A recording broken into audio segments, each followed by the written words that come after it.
স্বাগত আজকের বাংলাদেশে। আপনাদের সঙ্গে আছি আমি তাহিদ হোসেন। হয়ে গেল কুমিল্লা সিটি নির্বাচন, বড় পরিসরে নতুন কমিশনের প্রথম অভিজ্ঞতা। মেয়র নির্বাচিত হলেন বিএনপি নেতা সাকু। এসব নিয়ে আজকের আলোচনা।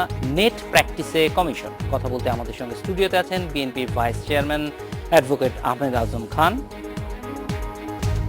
আছেন আওয়ামী লীগের সাংগঠনিক সম্পাদক আহমদ হোসেন এবং দৈনিক ইত্তেফাকের ব্যবস্থাপনা সম্পাদক আশিস সৈকত। স্বাগত আপনাদের। আহমদ আজম খান, আজকের নির্বাচন কেমন দেখলেন, পর্যবেক্ষণ কি? অবশ্যই আপনাদেরকে অভিনন্দন, বিএনপির প্রার্থী দ্বিতীয়বারের মতো নির্বাচিত হলেন। আপনাকে ধন্যবাদ। সম্মানিত দর্শক, স্বাগতম। আমি প্রথমেই মনিরুল হক সাক্কুকে নির্বাচিত হবার জন্য অভিনন্দন জানাই, সাথে সাথে ধন্যবাদ জানাই কুমিল্লা সিটি কর্পোরেশনবাসীকে, যারা সঠিক সিদ্ধান্ত নিয়ে তারা তাদের প্রিয় নেতা মনিরুল হক সাক্কুকে নির্বাচিত করেছেন। পাশাপাশি যে কথাটি বলবো যে অনিয়ম, সহিংসতা, একেবারে একটা অরাজক অবস্থার মধ্য দিয়ে নির্বাচনটি হয়েছে, তাতে করে নির্বাচন কমিশনের অদক্ষতাটাকে কিন্তু চোখে পড়েছে। নির্বাচন কমিশনকে আরও দক্ষ হতে হবে। নির্বাচন কমিশনকে অবশ্যই নির্বাচনী এলাকার নিয়ন্ত্রণ পুরোটা নিজেদের হাতে নিতে হবে এবং সর্বশেষ একেবারে রেজাল্ট ঘোষিত হওয়ার পরেও অন্তত বেশ কয়েক ঘন্টা, যখন রেজাল্ট ঘোষিত হবার পরে সহিংসতার আশঙ্কা থাকে, এই জন্যে তারপরেও কয়েক ঘন্টা, অন্তত 24 ঘন্টা পুরো এলাকার কর্তৃত্বটা নির্বাচন কমিশনের হাতে থাকতে হবে। এই অদক্ষতাগুলো কিন্তু আমাদের চোখে পড়েছে এবং সকালবেলা থেকে দুপুরবেলা পর্যন্ত সিটি কলেজের যে কেন্দ্র, সেই কেন্দ্র থেকে শুরু করে বেশ কয়েকটা কেন্দ্রে যে অরাজক অবস্থা, আমরা কিন্তু হতাশ হয়েছিলাম যে নির্বাচনটা বোধহয় কোনোভাবেই আর জনগণের মতামতের নির্বাচনটা বোধহয় হয়ে উঠছে না। তো আল্লাহর অশেষ মেহেরবানি যে না, শেষ পর্যন্ত ভোটারদের সহযোগিতায় এবং সংশ্লিষ্ট সকলের মহলের সহযোগিতায় শেষ পর্যন্ত হয়েছে। কিন্তু স্পষ্টত নির্বাচন কমিশনের অদক্ষতাটাও বোঝা গেছে। এদিক থেকে আমি বলবো যে একটা নির্বাচন কুমিল্লা সিটি কর্পোরেশনের, এটা সিটি কর্পোরেশনগুলোর মধ্যে কিন্তু অনেকটা ছোট। নারায়ণগঞ্জ বলেন, গাজীপুর বলেন, ঢাকা বলেন, চিটাগং বলেন, এই নির্বাচন মানে সিটি কর্পোরেশনগুলোর সাথে তুলনা করলে এটা ছোট। আর যখন বড় পরিষদে জাতীয় সংসদের নির্বাচন হবে, সেটা কিন্তু সারা বাংলাদেশব্যাপী। অতএব এই নির্বাচন কমিশনকে আরও বেশি দক্ষ হতে হবে, আরও বেশি স্বাধীন হতে হবে। প্রশাসনের থেকে নিজেদের প্রশাসনকে নিয়ন্ত্রণ করবার পুরো ক্যাপাসিটিটা এই নির্বাচন কমিশনের অর্জন করতে হবে। কারণ এই নির্বাচন কমিশনের উপরে ঐতিহাসিক দায়িত্ব পড়ে যাবে আগামী সংসদ নির্বাচন। সেক্ষেত্রে অল্প কয়েকদিন তারা সময় পেয়েছে, নিশ্চয়ই আগামী নির্বাচনের আগে আপনি যেই জিনিসগুলি বলছেন যে সুনির্দিষ্টভাবে তাদের বিশেষ করে নিয়ন্ত্রণ প্রতিষ্ঠা, সেটি কি কি করণীয় আছে সেটা নিশ্চয়ই তারা নিজেরাও খুঁজে বের করার চেষ্টা করবেন। না, তা তো নিশ্চয়ই বের করতেও হবে। কারণ আপনি জানেন যে এই নির্বাচন গঠিত হবার পরে এই নির্বাচন কমিশন, বিশেষ করে প্রধান নির্বাচন কমিশনার বিশেষভাবে সমালোচিত হয়েছে, বহুলভাবে সমালোচিত হয়েছে। তার অগ্নি পরীক্ষা যে তিনি কিভাবে তার দক্ষতা প্রমাণ করবেন, তার অগ্নি পরীক্ষা যে তিনি কিভাবে আগামী সংসদ নির্বাচনকে পরিচালনা করবেন। যদিও এর আগে আরও অনেকগুলো রাজনৈতিক পরীক্ষা আছে যে বিএনপি আগামী নির্বাচনকালীন সরকার ছাড়া নির্বাচনে যাবে কিনা সেই প্রশ্ন আছে। ওই সময়ে নির্বাচনকালীন সরকার না হলে কোন সরকার থাকে, তার প্রকৃতি কি হয়, এগুলোর প্রশ্ন আছে। এবং সর্বোপরি আমরা দেখব যে সেই নির্বাচনটা কতটুকু স্বচ্ছ এবং নিরপেক্ষ করবার জন্যে তখনকার গঠিত সরকার কতটুকু ব্যবস্থা গ্রহণ করে, সমস্ত কিছুই কিন্তু নির্ভর করবে তা ওই সময়কার উপর। তারপরে তো বিএনপির নির্বাচনে যাওয়া না যাওয়ার সিদ্ধান্ত হবে। এখন পর্যন্ত আমরা জানি যে নির্বাচনকালীন সরকার ছাড়া আমরা নির্বাচনে যাচ্ছি না। এর মধ্যে একটা কথা কিন্তু আমি বলবো যে নির্বাচন কমিশন যত শক্তিশালী হবে নির্বাচনকালীন সময়ে কিন্তু তখন সরকারের কোনো কর্তৃত্ব থাকে না, কর্তৃত্ব থাকে পুরো নির্বাচন কমিশনের। আপনি জানেন যে ভারতের নির্বাচনগুলো আপনি অনেক পর্যবেক্ষণ করেছেন। এবং বাংলাদেশের আসলে আইন অনুযায়ী অনেক ক্ষমতাই দেওয়া আছে, সেটা যথেষ্ট চর্চা হয় কিনা সেটা নিয়ে প্রশ্ন আছে। এটা একটা প্রশ্ন। আর আইন অনুযায়ী ওই ক্ষমতাগুলো চর্চা করবার মতো পরিবেশ ওই নির্বাচন কমিশনগুলো পায় কিনা, সরকার সেই সহযোগিতাটা করে কিনা, এটাও প্রয়োজন হবে আমরা পরে যখন আসছি। আহমদ হোসেন, আপনার কাছে আসি।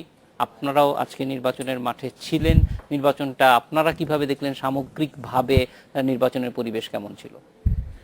ধন্যবাদ আপনাকে। আমি আসার আগে বুঝেছিলাম যে আজকে কোন বিষয়ে কথা বলবেন, মনোযোগ সহকারে ভাইয়ের কথা শুনছিলাম। আজকে কিন্তু বাংলাদেশের দুটো নির্বাচন হয়েছে, জাতীয় সংসদের একটা উপনির্বাচন হয়েছে দিরাইশাল্লাহ।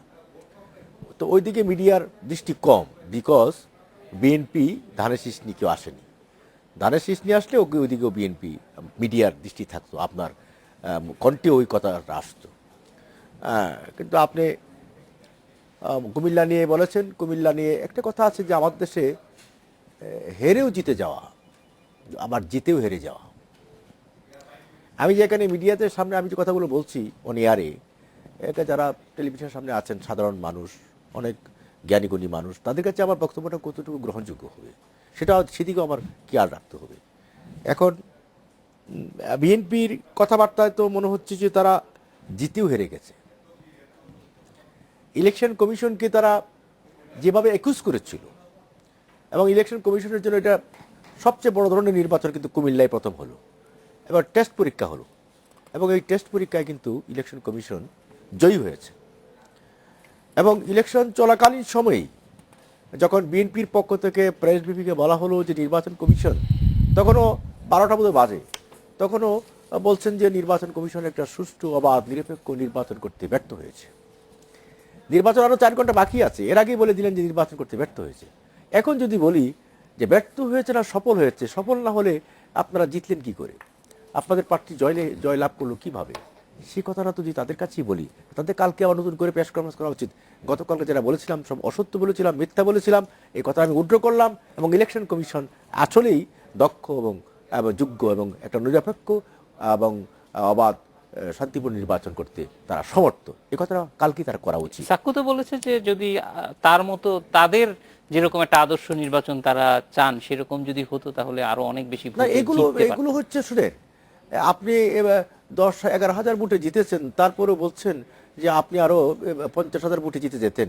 তাহলে কি আমরা এতই ছোট পার্টি, আমাদের কি এতই জনশূন্য, জনসমর্থন কি এতই আমাদের শূন্য যে আমরা একেবারে এই রহমতগঞ্জের টিম, যে আপনি গোল দিবেন 10টা 8টা আর আপনারা গত বছরের সঙ্গে গত নির্বাচনের সঙ্গে তুলনা করলে অনেক দূর ব্যবধান কমিয়েছেন, প্রায় অর্ধেকেরও বেশি। তাহলে এটা তো সেক্ষেত্রে দুই দলেরই কিন্তু না, একটা কেন্দ্র শুধু এটা ইলেকশন স্থগিত আছে, দুইটা আসছে, তারপরে দুইটা মিলিয়ে দেখেন আপনি 11,000 ভোট বেশি লিড করেছেন, এবং আমরা সেখানে ভোট কি একেবারে সম্মানজনক পাইনি। এটা তো জনগণেরই ভোট, মানুষের ভোট, পাবলিক ভোট। এটাকে আপনি আন্ডার এস্টিমেট করবেন যে আপনি পেয়ে যেতেন 50,000 বেশি। এটাও কিন্তু জনসমর্থনের প্রতি বা জনতার রায়ের প্রতি অবজ্ঞা পোষণ করা, অসম্মান দেওয়া। কাজেই এটাও তো প্রমাণিত হলো যে প্রধানমন্ত্রী শেখ হাসিনার অধীনে একটি জাতীয় নির্বাচন হওয়া সম্ভব। এই নির্বাচনের মধ্যে দিয়ে এই মেসেজটিও কিন্তু জনগণের কাছে প্রতিষ্ঠিত হলো যে না, সরকার তো এখানে ইন্টারফেয়ার করছে না। ভাই যে বলছেন যে আমরা যদি ইন্টারফেয়ার করতাম, আবার ইলেকশন কমিশন যদি পক্ষপাতদুষ্টি হতো, তাহলে কি আপনার জিতে যেতেন কিভাবে? কি পুলিশ আমাদের, ইলেকশন কমিশন যদি আমাদের হতো, তো গত 2 দিন আগে এতগুলো অফিসার উড্র হলো, এই উড্র কি হতো? এই উড্রের মধ্য দিয়ে তো ইলেকশন কমিশন প্রমাণ করার চেষ্টা করেছে। আগের দিন গিয়ে তাদের পার্টির জয়েন্ট সেক্রেটারি বললেন এবং এসে বললেন না, প্রধান নির্বাচন কমিশন সজ্জন ব্যক্তি। আগে বলছিলেন তিনি পক্ষপাতদুষ্ট, তার কোনটি শুনলাম সজ্জন ব্যক্তি। তিনি কিন্তু বলেছেন, পত্রিকায় আসছে, এটা মিডিয়া আসছে, সজ্জন ব্যক্তি।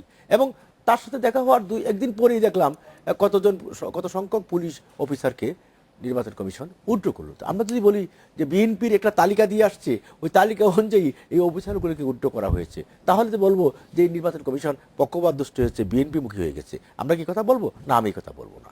বিএনপি নির্বাচন কমিশন 100% একেবারেই নিরপেক্ষ, নিউট্রাল ভূমিকা রাখছে এবং একটি ভালো নির্বাচন তারা উপহার দিয়েছে। এবং আমাদেরও দায়িত্ব ছিল গভর্নমেন্টের দিক থেকে একটি ভালো নির্বাচন দেওয়া, সেক্ষেত্রে সহযোগিতা করা এবং ভালো নির্বাচনের দৃষ্টান্ত স্থাপন করা।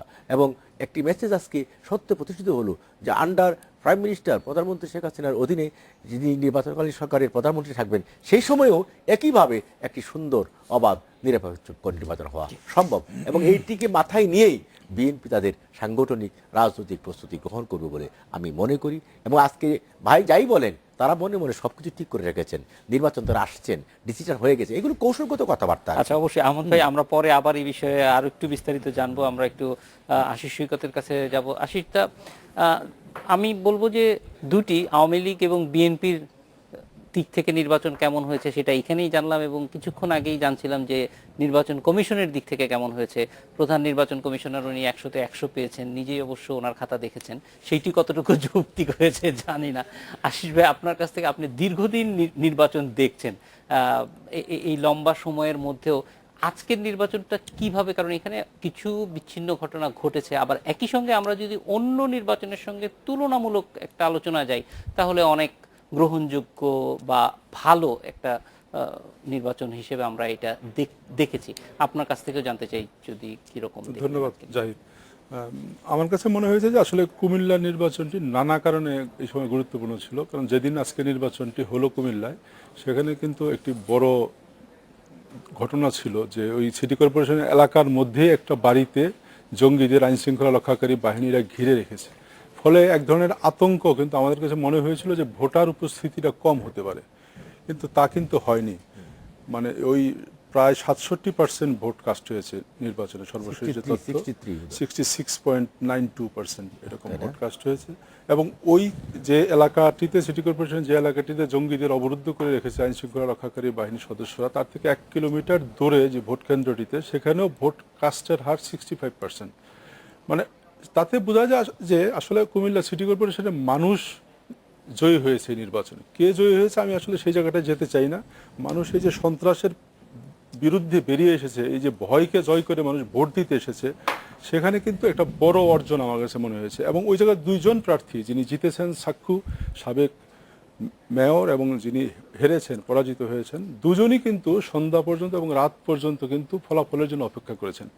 এই জন্য তাদের দুজনকে আসলে অভিনন্দন জানানো প্রয়োজন। আমি মনে করি যে ঢাকায় বিএনপির কেন্দ্রীয় নেতারা অনেকেই নানা রকম কথা বলেছেন দিনভর, কিন্তু বিএনপির প্রার্থী যিনি ওখানে ছিলেন, তিনি কিন্তু বেশ শক্ত ছিলেন। এবং উনি, আমার কাছে মনে হয়েছে উনি আত্মবিশ্বাসী ছিলেন, যে ভোটারদের প্রতি ওনার আস্থা ছিল যে উনি ভোট পাবেন, ভোট পাচ্ছেন। যে কারণে কিন্তু সন্ধ্যার পর পর্যন্ত, ফলাফল আসার আগ পর্যন্ত কিন্তু উনি বলেছেন ফলাফল যাই হোক উনি মেনে নেবেন। একই রকম আওয়ামী লীগ প্রার্থীও মেনে নিয়েছেন, যদিও মানে আপনি জানেন যে এই নির্বাচনে, গত নির্বাচনেও উনি আওয়ামী লীগ প্রার্থীকে এবং বর্তমান যে প্রার্থী সীমার বাবাকে উনি প্রায় 30,000 ভোটের ব্যবধানে হারিয়েছিলেন। এবং এবার কিন্তু তার মেয়ে ভোটের ব্যবধানটা কমিয়েছে, প্রায় 19,000 ভোটের ব্যবধান কমেছে এবার, 19,000। গতবার 30,000 ব্যবধান ছিল, এবার ব্যবধান হয়েছে 11,000। তো এটি একটি মানে বাস্তবতা। এবং কুমিল্লায় আপনি যদি দেখেন যে, আহমেদ ভাই আমার চেয়ে ভালো হয়তো বলতে পারবেন, যে কুমিল্লার যে আওয়ামী লীগের রাজনীতিটা, সেটা কিন্তু একেবারেই যে একমুখী রাজনীতি সেটা কিন্তু নয়। সেটা কিন্তু দীর্ঘকাল ধরে, যেমন দুইজন খুব গুরুত্বপূর্ণ নেতা কুমিল্লার শহরে, তারা দুটি ভাগে বিভক্ত ছিলেন অনেক দিন ধরে। এবং আমার মনে আছে পার্লামেন্টে কর্নেল আকবর যখন বক্তৃতা করেছিলেন, একবার বলছিলেন যে, বারবার নির্বাচিত হতেন কর্নেল আকবর ওই সিট থেকে, উনি বলতেন যে, দুজন নেতার নাম ধরেই বলতেন যে, ওই দুজন আওয়ামী লীগের নেতা থাকা পর্যন্ত আমার কোনো জেতা নিয়ে কোনো টেনশন নেই। সেই সংকটটি কিন্তু কমেছে কুমিল্লা আওয়ামী লীগের, কিন্তু শেষ হয়নি। মানে এবারে নির্বাচনেও কিন্তু সে প্রভাব কিছুটা ছিল।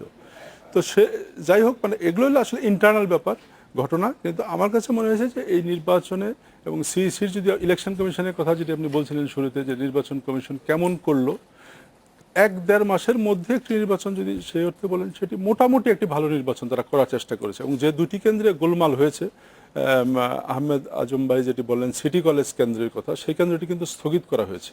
এবং এই যে স্থগিত করার সিদ্ধান্তটা, সেটা কিন্তু এক ধরনের সক্ষমতা নির্বাচন কমিশনের বা রিটার্নিং অফিসারের স্ট্যান্ড বাই দাঁড়িয়ে থেকে সেটি বন্ধ করা।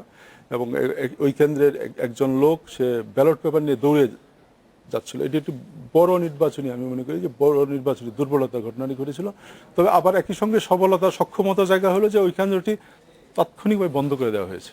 এবং যে 2টি কেন্দ্র স্থগিত করা হয়েছে তার মধ্যে ওটি একটি কেন্দ্র।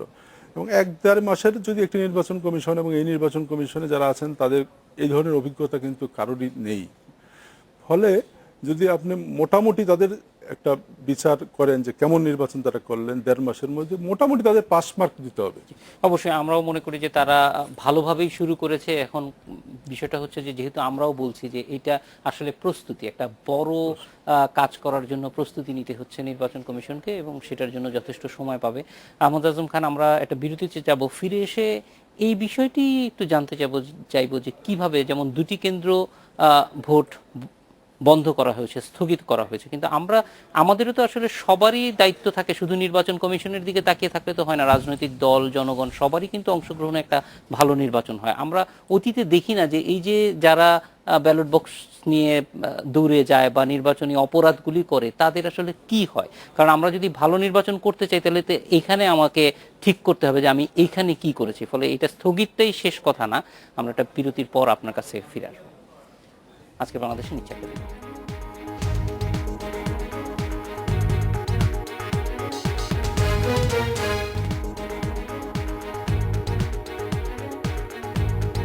বিরতির পর ফিরে এলাম আজকের বাংলাদেশে। আহমদ আজম খান, যেটি আপনি এর আগেও বলছিলেন যে নির্বাচন কমিশনকে এখান থেকে আরো শক্তিশালী হওয়ার রসদ নিতে হবে, সেই ক্ষেত্রে কি ধরনের পরামর্শ বা কি ধরনের অবজারভেশন আজকের নির্বাচনে মনে করেন যেগুলি ভবিষ্যতে আপনি আর দেখতে চান না? আমি ওই পয়েন্টে আসবো, তার আগে আমি আমার 2 সম্মানিত ভাইয়ের আলোচনার সাথে আমি একটু শেয়ার করব। একটা কথা এসছে যে বিএনপি জিতেও হেরে গেছে। কি করে জিতে হেরে গেল সেটা আমি বুঝতে পারলাম না, দর্শকগুলো বোধহয় বুঝতে পারিনি। আমি যেটা বুঝতে পারলাম যে বিএনপি এই নির্বাচনে জিতে প্রমাণ দিয়েছে যে গত 14 5 জানুয়ারির নির্বাচনটা যদি অবাধ এবং নিরপেক্ষ হতো সেখানেও বিএনপি জিতে সরকার গঠন করত, এবং আগামী নির্বাচনেও জনগণ বিএনপিকে ভোট দেবার জন্য মুখিয়ে আছে, এটাই প্রমাণ হলো। অর্থাৎ শুধু একটা সিটি কর্পোরেশনে জিতে সারা বাংলাদেশের জেতার আওয়াজ বিএনপি কিন্তু দিয়ে দিল, আমি এটাই মনে করি। আর বিএনপি কমিশনের ব্যর্থতার কথা যে বলেছে, এটা কিন্তু আমিও বলেছি, এটা কিন্তু রিজভী আহমেদও বলেছে। আপনারা জানেন, আপনার চ্যানেলেও দেখা গেছে, আমি আরেকটা চ্যানেলে দেখেছি যে একটা কেন্দ্রে, আজকের নির্বাচনে একটা কেন্দ্রে বিএনপির সকল এজেন্টকে বের করে দিয়েছে পুলিশ, এবং আমি নিজে দেখেছি, এবং সেই পুলিশকে সমন্বয়কারী চার্জ করছে যে আপনি বিএনপির সকল এজেন্টকে বের করে দিয়েছেন। পুলিশ থতমত খেয়ে গেছে, কারণ একেবারে সামনাসামনি হাতে নাতে ধরেছে।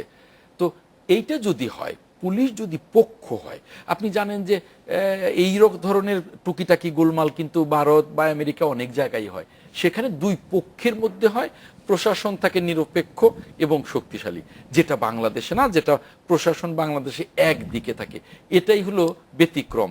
তো সেই দিক থেকে আমি মনে করি যে নির্বাচন কমিশন যখনই শক্তিশালী হবে তখন প্রশাসন, এই যে আপনি দেখেন এই সিটি কলেজ কেন্দ্রের যেভাবে ব্যালট বাক্স ছিনতাই করে নিয়ে গেল, সেখানে কিন্তু পুলিশ কারোর বিরুদ্ধে ব্যবস্থা নিতে পারলো না, কাউকে গ্রেপ্তার করতে পারলো না, তাৎক্ষণিকভাবে কিন্তু কোনো মোবাইল ম্যাজিস্ট্রেসি কার্যকর কোনো কিছু করতে পারলো না। এটা কিন্তু নির্বাচন কমিশনের এক ধরনের অদক্ষতা বা ব্যর্থতা। আমরা কিন্তু সারাদিন বলেছি যে খুব অরাজক পরিস্থিতি, আমরা আশঙ্কা করেছি যে এইভাবে এগুলে হয়তো শেষ পর্যন্ত নির্বাচনে জনগণের ভোটের প্রতিফলন হবে না। এটা কিন্তু আমিও বলেছি, রিজভী আহমেদ বলেছে, সকলেই কিন্তু বলেছে। এখন সাক্ষ্য তো ক্যান্ডিডেট হিসেবে সবসময় আশাবাদী থাকবেনি, সাক্ষ্যও কিন্তু একটা কথা বলেছে যে অনিয়ম হয়েছে, সেই অনিয়মের কারণে আমি মাত্র 11,000-এ পাশ করেছি, নাহলে আগের মতো 30,000-এই পাশ করতাম।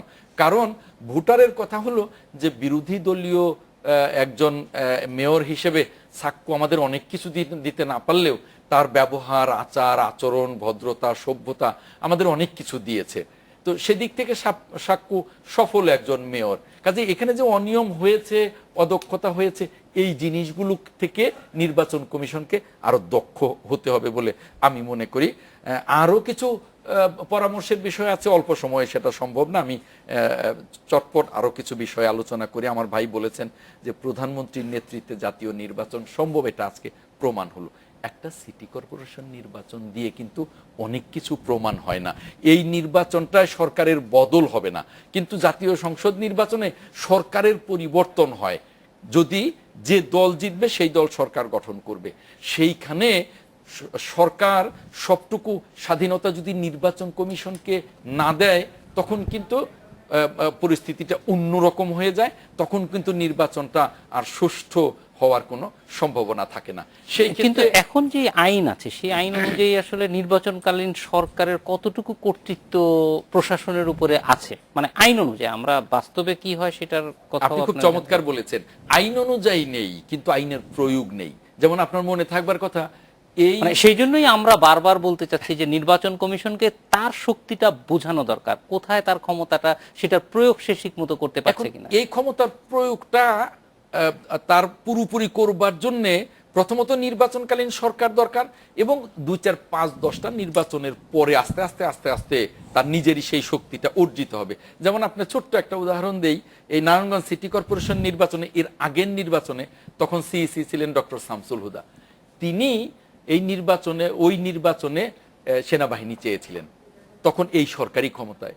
সরকারের কাছে চিঠি দেওয়ার পরে সেনাবাহিনী তো দেওয়াই হয়নি, তার চিঠির জবাব পর্যন্ত দেওয়ার প্রয়োজন মনে করেননি। অর্থাৎ আইন থাকলে কি হবে, আইনের প্রয়োগটা নির্ভর করে সরকারের সদিচ্ছার উপরে।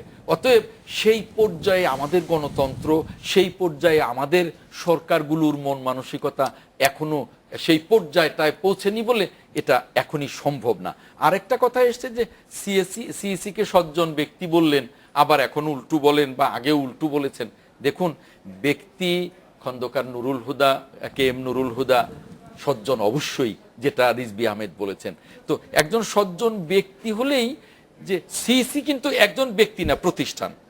সিইসি এক জিনিস আর নুরুল হুদা আরেক জিনিস, দুইটা সত্তা আলাদা। কাজেই একজন ব্যক্তিকে প্রশংসা করা যাবে না, এর সাথে কিন্তু আমি একমত নই। কাজেই আমি মনে করি যে সজ্জন ব্যক্তি নুরুল হুদা আর সিইসি নুরুল হুদার মধ্যে দুটো সত্তা, এই দুটো সত্তার সমন্বয় ঘটাতে হবে একটি দক্ষ নির্বাচন কমিশন তৈরি করবার জন্য। সে পর্যায়টাও এখনো আমরা আসিনি। আর আজকে যে সিইসি বলেছেন যে আমরা 100 পেয়েছি, আমার মনে হয় এ কথাটা এখনই বলবার সময় উনারও আসেনি, এবং উনার মুখ থেকে এটা বলা ঠিকও হয়নি। কারণ এখনো একেবারে 100% স্বচ্ছ নির্বাচন হয়েছে এটা কেউই বিশ্বাস করে না। আমারও মনে হয় যে সেই জায়গাটা এখনো আসেনি, আরেকটু সময় নিয়েই এটা বললে ভালো হতো।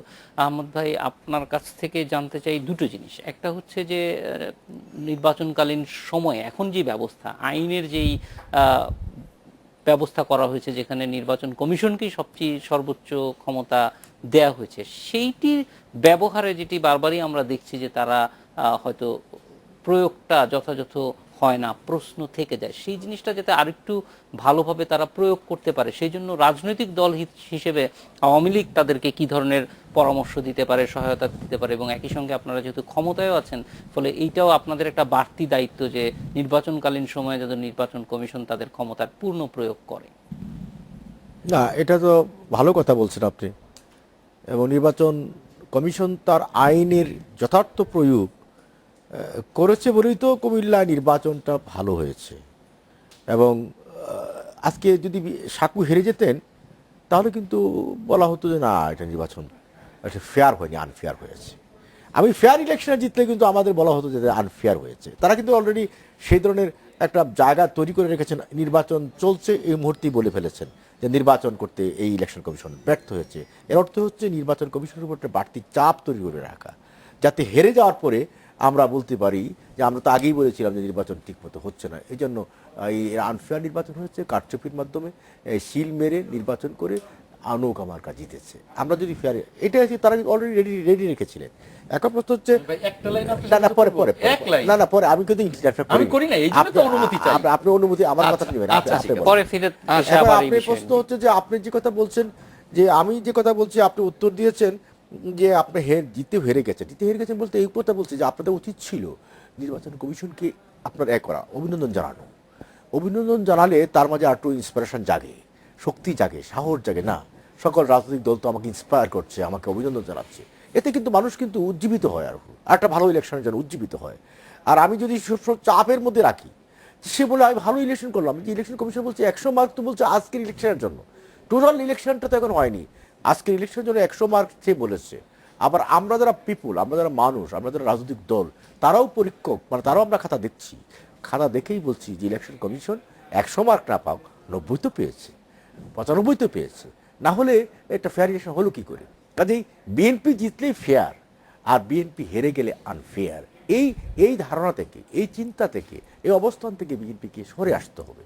সরে আসলেই যেটা সত্য, এই কথাটা বলার মতো তাদেরও সৎসাহস থাকতে হবে, এবং ফেয়ার জিনিসটাকে ফেয়ার বলা উচিত, সাদাকে সাদা বলা উচিত, কালোকে কালো বলা উচিত। আজকে ইলেকশন কমিশন যে ইলেকশনটা করলো, তারা পিপুলকে যেমন হেল্প করেছেন, এমনিভাবে ইলেকশন কমিশনকে হেল্প করলে আরও ভালো হয়, আরও ভালো হতো। আর আপনি তো বলছেন আইনের প্রয়োগ, আইনের প্রয়োগ তো আমরাও চাই যে হ্যাঁ, ইলেকশন কমিশন নির্বাচনকালীন সময়ে প্রশাসন ইলেকশন কমিশনের আন্ডারেই থাকে। না হলে এই যে কয়জন পুলিশ অফিসারকে, কয়জন না, বেশ সংখ্যক পুলিশ অফিসারকে যে উড্র করা হলো, এটা কিন্তু ইলেকশন কমিশনের ইচ্ছায় করা হলো। কারণ ইলেকশন কমিশনের হাতে আইন না থাকলে তিনি সেটা পারতেন না। সেখানে কিন্তু আমাদের হোম মিনিস্টারের কোনো কর্তৃত্ব নেই ইলেকশন চলাকালীন সময়, এটা কিন্তু অলরেডি এক্সাম্পল তৈরি হয়ে গেছে। এবং আগামী ইলেকশন, যে ইলেকশনই হোক, সব ইলেকশনে ইলেকশন কমিশনের অধীনেই প্রশাসন থাকবে, এবং নির্বাচনকালীন সরকারের প্রধানমন্ত্রী থাকবেন বঙ্গবন্ধু কন্যা প্রধানমন্ত্রী শেখ হাসিনা, এবং সেই সরকার যখন থাকবে তখনও প্রশাসনটা থাকবে নির্বাচন কমিশনের আন্ডারে। এটা আইন, দিস ল, এই আইনটা যথার্থভাবেই ইলেকশন কমিশন প্রয়োগ করবে। আর সজ্জনের কথা বলছেন, একটা মানুষ যখন সজ্জন হয়, যখন ফেয়ার থাকে মনের দিক থেকে, সে তখন কিন্তু একটা ফেয়ার ইলেকশন, ফেয়ার জিনিস করতেই পছন্দ করবে। If I am fair in mind, আমি যদি অবশ্যই আমরাও প্রত্যাশাটা করি এটাই যে যেন ফেয়ার ইলেকশন হয়। আমার ভাই একটা বিরতিতে যাব, আশিস সৈকত আপনার কাছে ফিরে আসব এই বিষয়টি জানার জন্য যে কি করলে পরে বা কিভাবে আমরা এই জিনিসটা আস্থায় নিতে পারি যে নির্বাচনকালীন সময়ে, সেটা জাতীয় নির্বাচনের কথাই বলছি, তখন নির্বাচন কমিশন, কারণ সারা পৃথিবীতে এইটি সবচেয়ে বড় চর্চা যে নির্বাচন কমিশনই সবচেয়ে শক্তিশালী সংস্থা হিসেবে নির্বাচনটা পরিচালনা করেন। কারণ যেখানেই গণতন্ত্র প্রাতিষ্ঠানিকভাবে এগিয়ে গিয়েছে, সেখানেই কিন্তু আমরা দেখছি যে একটা রাজনৈতিক দল ক্ষমতা থাকা অবস্থাতেই নির্বাচনটা হয়, কিন্তু সেই আস্থাটা আমরা পুরোপুরি নিতে পারছি না। আমরা আসলে আস্থাটা জায়গায় যেতে চাই, সেখানে কি কি কোন কোন জায়গাগুলিতে কাজ করলে পরে আস্থাটা আনা সম্ভব? এটা বিরতির পর আপনার কাছে ফিরে আসছি। আজকের বাংলাদেশে নিচে আরো থাকবে।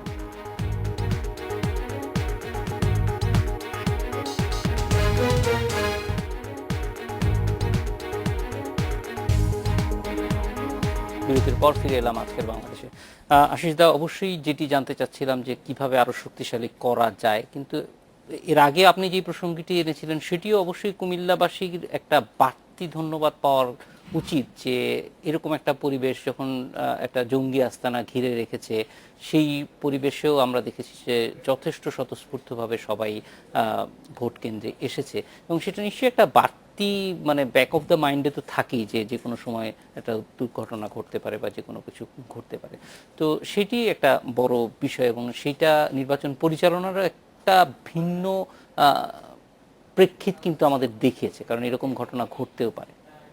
নিশ্চয়ই, মানে মানুষ যদি বেরিয়ে আসে, আসলে এই যে ভোটটা যে উৎসবের মুডে যদি যায়, যেটা দেখছেন যে সব কেন্দ্রে কিন্তু লম্বা লাইন ছিল আজকে, আওয়ামী লীগের বিএনপির সব কেন্দ্রে কিন্তু এজেন্ট ছিল। এই জায়গাটা কিন্তু খুব গুরুত্বপূর্ণ। মানে আপনি শুধু ইলেকশন কমিশনের কাছে ভালো নির্বাচন চাইবেন আর রাজনৈতিক দলগুলো হাত গুটিয়ে বসে থাকবে, তাহলে কিন্তু ইলেকশন কমিশনের পক্ষে কোনোদিনই সম্ভব হবে না একটি ভালো নির্বাচন করার। আপনি এর আগের যে নির্বাচনটা, নারায়ণগঞ্জের নির্বাচনটি হলো, সেটিতেও কিন্তু স্বতঃস্ফূর্তভাবে মানুষ ভোট দিতে এসেছিল, এবং আওয়ামী লীগ এবং বিএনপি দুই প্রার্থী শক্তিশালী ছিল, তাদের এজেন্টরা সব ভোট কেন্দ্রে ছিল, সমর্থকরা সেখানে উল্লাস করে ভোট কেন্দ্রে গেছে। আসলে মানে ভোটের পরিবেশটাই কিন্তু খুব গুরুত্বপূর্ণ। সেটি যদি ঠিক রাখা যায়, সে জায়গায় কিন্তু নির্বাচন কমিশনের যেমন দায়িত্ব আছে, রাজনৈতিক দলগুলোর দায়িত্ব কিন্তু আরও বেশি। নির্বাচন কমিশন কিন্তু তার সাংগঠনিক সারা দেশ জুড়ে কিন্তু সে নির্ভর করে সরকারের প্রশাসন যন্ত্রের উপর, কিন্তু রাজনৈতিক দলগুলো কিন্তু তাদের সংগঠিত কর্মী বাহিনী এবং সব কেন্দ্র ওয়ারি কিন্তু তারা কমিটি করে দেয় যে কে কোন কেন্দ্রে দায়িত্বে থাকবে। অতএব রাজনৈতিক দলগুলোকে কিন্তু সহযোগিতার মনোভাব নিয়ে নির্বাচনে অংশ নিতে হবে, যে এই যে নির্বাচনে জিতলেই নির্বাচন কমিশন ভালো আর হেরে গেলে নির্বাচন কমিশন খারাপ, সূক্ষ্ম কারচুপি হয়েছে বা কারচুপি হয়েছে, এই মনোভাব থেকে বেরিয়ে আসতে হবে। তা না হলে কিন্তু যত ভালো নির্বাচনী কমিশনে আপনি দেন সম্ভব না। তারপরে হ্যাঁ, নির্বাচন কমিশনে কিছু কাজ অবশ্যই করা দরকার আছে। যেমন আজকে আমার কাছে একটু মনে হয়েছে যে সিটি কলেজ কেন্দ্রে যে ঘটনাটি ঘটেছে, যে একজন লোক ব্যালট বাক্স নিয়ে দৌড় দিয়েছে, যে সেই জায়গায় কিন্তু একটা শাস্তির বিধান আছে নির্বাচনী আইনে, তাকে 7 বছর কারাদণ্ড দেওয়া যায়। কিন্তু ওই প্রিজাইডিং অফিসার ওই লোকটিকে কান ধরে উঠবোস করে শাস্তি দিয়ে ছেড়ে দিয়েছে। মানে সেইটি কিন্তু তাকে কিন্তু মিনিমাম যদি কারাগারে পাঠানো যেত তাহলে কিন্তু এই খবরটি ছড়িয়ে পড়তো। সেটি কিন্তু একটা ভালো নির্বাচনের জন্য, সামনে নির্বাচনের জন্য একটি ভালো একটা প্রতীক হতো যে হ্যাঁ, এই কাজ করলে এটি হয়। এই আইনের প্রয়োগগুলো কিন্তু নির্বাচন কমিশনকে করতে হবে। এবং আমি খুব আশাবাদী যে নির্বাচন কমিশন হয়তো এই নির্বাচন থেকে শিখতে শুরু করলো এই কাজগুলি কিভাবে করা যায়। কারণ আসলে এই যে নির্বাচনী আইন নিয়ে আপনি অনেকদিন কাজ করেছেন, বা আহমেদ আজম ভাই বা আহমেদ ভাই অনেকদিন ধরে এইসব কাজ করেন ইলেকশন কমিশনে। তারা কিন্তু একজন সিটি কর্পোরেশনের চাকরি করতে, মানে ব্যাকগ্রাউন্ডের কথা যদি আপনি বলেন, আসলে কিন্তু বাস্তব অভিজ্ঞতা তাদের খুব একটা নেই। এই গত 1-1.5 মাসে তারা আসলে একটু একটু করে শিখতে শুরু করেছেন। তারপরে একটি দলীয় সরকারের অধীনে নির্বাচন, সেটি একটা মাইন্ড সেট আপের বিষয়, কিন্তু বাস্তবতা। এবং যেটি আহমেদ আজম খান বললেন যে আসলে জাতীয় নির্বাচনটি যখন হবে তখন এই নির্বাচন কমিশনকে তো সারা দেশ নিয়ে থাকতে হবে। তখন কিন্তু তাদের একটা বিরাট পরীক্ষা। আজকে নির্বাচনে 100 পাওয়ার আত্মতুষ্টি কিন্তু করার সুযোগ নেই। হ্যাঁ, তারা ভালো করেছেন, একটি নির্বাচন পার করে দিয়েছেন নানান সংকটের মধ্যেও, মানে জঙ্গি সহ আমি মনে করি, জঙ্গি নিয়ে একটা আতঙ্কের মধ্যে। এবং সিইসি সাহস দিয়ে বলেছিলেন কালকে যে আপনারা ভোট দিতে আসবেন। আমি মনে করি যে এটিও একটি আস্থার জায়গা তৈরি করেছিলেন যে আপনারা ভোট দিতে আসবেন, নিরাপত্তা আমরা দেখব। তো সেই জায়গাটি নির্বাচন কমিশন যদি ঠিকঠাক মতো করতে পারে, আমার মনে হয় যে নির্বাচনকালীন সরকার তো আসলে সংবিধানে এখন কিছু নেই। মানে আমাদের বর্তমান সংবিধান যদি বহাল থাকে তাহলে কিন্তু এই সরকারের অধীনেই আগামী সংসদ নির্বাচনটি হবে। পূর্ববর্তী মেয়াদ শেষ হওয়ার পূর্ববর্তী 90 দিনের মধ্যে সরকারটি হবে। সেখানে কিন্তু নির্বাচনকালীন সরকার বলে সংবিধানে কিছু নেই। হ্যাঁ, এখন ওই সময়ে নিয়ম অনুসারে ইলেকশন কমিশনের অধীনে সব প্রশাসন যন্ত্র নিযুক্ত থাকবে, সেটি আইনে আছে। কিন্তু নির্বাচনকালীন সরকার বলে কিন্তু কিছু নেই। হ্যাঁ, রাজনৈতিক সমঝোতা যদি হয়, এই প্রধানমন্ত্রী বা এই সরকার যদি ইচ্ছে করে তাহলে সেটি একটু হতে পারে, কিন্তু সংবিধানে কিন্তু নেই সেটি। মানে বাধ্যবাধকতা কিন্তু নেই, যে আগে যেটি ছিল যে কেয়ারটেকার গভর্নমেন্ট করতে হবে ইলেকশনের সময়টা, সে বাধ্যবাধকতা নেই। অতএব ইলেকশন কমিশনের উপর কিন্তু আমাদের অনেক বেশি। এবং আশিস ভাই, আরেকটা জিনিস যেটি বলছেন যে নির্বাচনকালীন সময়ে নির্বাচন কমিশনের কাছেই আসলে প্রায় সব ধরনের নির্বাহী ক্ষমতাগুলি হস্তান্তর করা হয়ে যায়, এবং সেই ক্ষেত্রে ওই ওই যে নির্বাচন কমিশনকে একটা ক্ষমতায়ন যে করা হচ্ছে সেইটার ব্যাপারে মানুষকেও আরেকটু অবহিত করা, এবং নির্বাচন কমিশনকে ওই ক্ষমতায়নটি তারা নিজেরা যাতে বোধ করতে পারে, সেই জিনিসটা কিভাবে? আমাদের নির্বাচন কমিশনের কাছে কিন্তু যথেষ্ট আইন আছে। আমরা কথায় কথায় ভারতের নির্বাচন কমিশনের কথা বলি, সেশনের কথা বলি, উদাহরণ দিই, কিন্তু দুইটা আইন যদি আপনি পাশাপাশি দেখেন যে ভারতের নির্বাচন কমিশনের কি কি আইনি ক্ষমতা আছে আর বাংলাদেশের নির্বাচন কমিশনের কি কি ক্ষমতা আছে, আইনি ক্ষমতা। বাংলাদেশের নির্বাচন কমিশনের হাতে কিন্তু অনেক বেশি ক্ষমতা আছে ভারতের নির্বাচন কমিশনের তুলনায়। এখন সেটি আপনি প্রয়োগ কতটুকু করতে পারবেন, কতটুকু সেই দক্ষতা আপনার আছে, সেই কতটুকু আপনার সাংগঠনিক কাঠামোর মধ্যে আপনি আছেন, সেটি হলো গুরুত্বপূর্ণ। মানে সেটি যদি আপনি করতে পারেন, অনেক কিছু কিন্তু হয়েছে গত 15-20 বছরে। যদি আপনি আমাদের নির্বাচনী ব্যবস্থা আপনি দেখেন, আগে তো 15-20 বছর আগেও বিরাট বিরাট রঙিন পোস্টার, একজনের সামর্থ্য আছে ছেপে ফেলতো, আরেকজন সামর্থ্য নেই, সে ছোট পোস্টার। এখন কিন্তু সবাই আমরা মেনে নিয়েছি যে একটা নির্ধারিত মাপের সাদা কালো পোস্টার আমরা করব, আমরা দেয়ালে লিখবো না। আমরা এবং নির্বাচন কমিশন বলার আগে কেউই প্রচারণা শুরু করতে পারে না। প্রার্থীদের যে মানে সে কয়টি মামলার আসামি, তার ব্যক্তিগত তথ্যগুলো কিন্তু কমিশনকে এখন দিতে হচ্ছে, এবং ভোটাররা কিন্তু আগে জানতে পারছে যে তার প্রার্থী কয়টা হত্যা মামলার আসামি, বা তার প্রার্থী কতটা ভালো বা কতটা খারাপ জানতে পারছে। এই জিনিসগুলো কিন্তু আমাদের অনেকটাই, নির্বাচনী ব্যবস্থা কিন্তু অনেকটাই উন্নতি হয়েছে গত 20 বছরে। আপনি এটি শুধু কোনো একক দল বা না, এটা কিন্তু আসলে সকলের সকলের সম্মিলিত প্রয়াসের কারণে সম্ভব হয়েছে। এবং এটি যদি ধরে রাখা যায়, এবং আমি মনে করি যে প্রথম নির্বাচন কুমিল্লা এই কমিশন করলেন, আগের কমিশন কিন্তু শেষ নির্বাচনটি ভালো করে গেছেন, তার আগের অভিজ্ঞতা কিন্তু ভালো ছিল না, অনেক ক্ষেত্রেই ভালো ছিল না, কিন্তু এই নির্বাচন কমিশনের শুরুটা তো মোটামুটি ভালো হলো। এবং আমার মনে হয় যে এখান থেকে আরো এগিয়ে যেতে পারলে ভালো হয়। আহমেদ আজম খান, আমরা আরো একটা বিরতিতে যাব, ফিরে এসে যেটি জানতে চাইবো সেটি হচ্ছে যে নির্বাচন কমিশন কিভাবে রাজনৈতিক দলগুলির সঙ্গে কথা বলে নির্বাচন সম্পর্কে, কারণ তাদের তো এখন আপনি যেটা বলছেন যে শেখার সময় কিভাবে এই শিক্ষাকালীন সময়টা রাজনৈতিক দলের যে এই দীর্ঘ অভিজ্ঞতা সেটা তারা কিভাবে কাজে লাগাতে পারে, সেক্ষেত্রে আপনারা কি মনে করেন করতে পারেন? তারা একটা বিরতির পর ফিরে আসছে। আজকে বাংলাদেশে নিচ্ছে আর একটা বিরতি।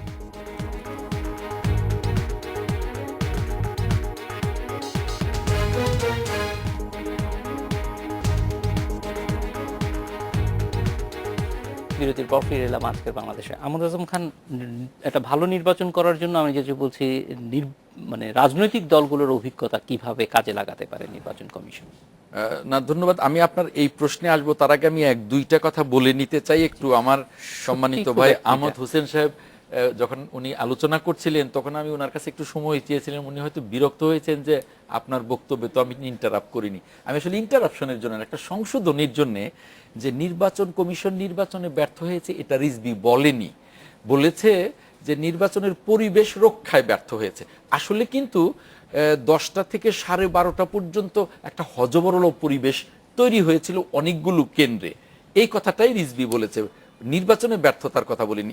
এই সংশোধনের বলেছিলাম। আর একটা কথা, যে সংবিধানে তো নির্বাচনকালীন সরকার নেই, আমার দাদা বলেছেন, কথা সত্য বলেছেন, কিন্তু একটি নির্বাচন যখন গণতন্ত্র প্রতিষ্ঠার জন্য একটা অত্যাবশ্যকীয় হয়ে ওঠে তখন কিন্তু সংবিধানের চেয়ে সংবিধান জনগণের জন্যে, সংবিধানের জন্য জনগণ না, তখন কিন্তু ঐক্যমত্যের ভিত্তিতে অনেক কিছুই করা যায় দেশের কল্যাণের জন্য, গণতন্ত্রের কল্যাণের জন্য। এটা সংবিধান বাধা হয়ে দাঁড়াবে না।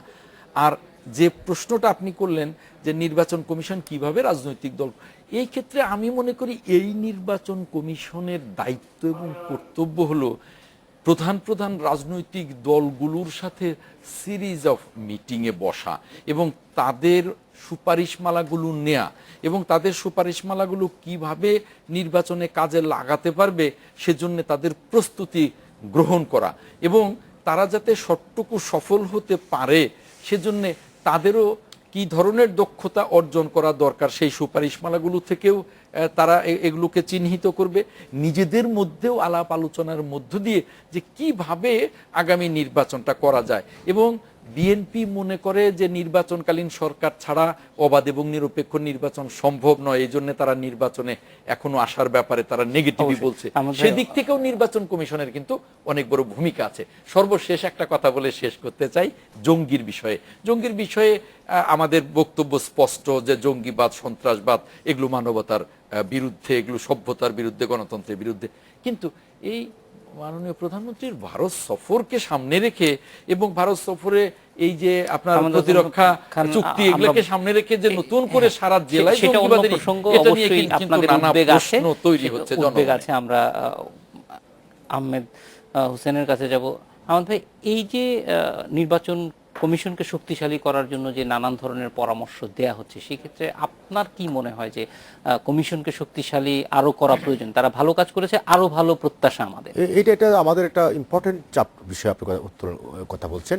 এই বিষয়টার কথা বলে তার টকশোটি 2 মিনিটে আমি সব শেষ করতে পারবো না। এখন আপনি বলছেন যে আমরা কিন্তু বাংলাদেশের বাংলাদেশের রাজনীতির কালচারটা আমরা কথায় বড় হতে চাই, কাজে বড় হতে চাই না, একটা প্রথম কথা বলতে চাচ্ছি। আমাদের দেশের রাজনৈতিক কালচারটাকে কাজে বড় হতে হবে, এই কালচার নিয়ে আসতে হবে। আর দ্বিতীয় কথা হচ্ছে অভিজ্ঞতাটা বিষয়। আমি যখন প্রথম দিন টকশোতে গিয়েছি তখনকার অভিজ্ঞতা আজকের অভিজ্ঞতা কিন্তু অনেক পার্থক্য আছে। প্রথম দিন টকশোতে গিয়ে যখন আমি গেলাম তখন মনে হলো আমি কীভাবে কথা বলবো, কীভাবে বলতে পারি, কীভাবে আমি ফেস করতে পারি, তখন কিন্তু আমার মধ্যে একটু জড়তা ছিল। কিন্তু আজকে যখন টকশোতে আসি আমি কিন্তু আগে প্রস্তুতিও নেই, আমি কিন্তু চিন্তাও করি না কি বলবো। এখন অ্যানকরিং যে করবে সে যখন যে লাইন আপ করবে সেই লাইনে আমি দাঁড়িয়ে কথা বলবো, এটা হচ্ছে অভিজ্ঞতার বিষয়। হ্যাঁ, সুতরাং উনি যে আইনজীবী হিসেবে কিন্তু প্রথম দিন আইনজীবী হিসেবে নিয়ে আসতে বিষয় যান নাই, আস্তে আস্তে চর্চার মধ্যে দিয়ে। সুতরাং ইলেকশন কমিশনটাও একটা অভিজ্ঞতার তো বিষয় আছেই। আজকে যারা আছেন তারা তো আগে আছেন, কয়েকজন আছেন যারা এখানে চাকরি করতেন, এডিশনাল সেক্রেটারি ছিলেন, তারাও ইলেকশন কমিশন। ডক্টর রফিক সাহেব তিনি কিন্তু ইলেকশন কমিশনের সাথে রিলেটেড ছিলেন, অভিজ্ঞ লোকজন এখানে আছেন। সুতরাং সিসি হয়তো ইলেকশন কমিশনের কাজ করেন নাই, কাজে ইলেকশন কমিশনের সাথে তবে এই অভিজ্ঞতাটা তাদের আছে দলেরও নেওয়া দরকার। আচ্ছা, আর ইলেকশন কমিশন তো একটা ব্যক্তি না, ইলেকশন কমিশন কিন্তু একটা 5 জন ইলেকশন কমিশনার, তারা মিলেই কিন্তু তারা বসে কিন্তু আপনার কাছেও যেতে পারছেন। ইলেকশন কমিশন আগামী দিনে আরো তিনজনকেই অনেক ধন্যবাদ আজকে আমাদের সঙ্গে যোগ দেওয়ার জন্য। ধন্যবাদ আহমেদ ভাই, ধন্যবাদ আহমদ আজম খান। এই ছিল আজকের বাংলাদেশে। দেখা হবে রোববার একই সময়।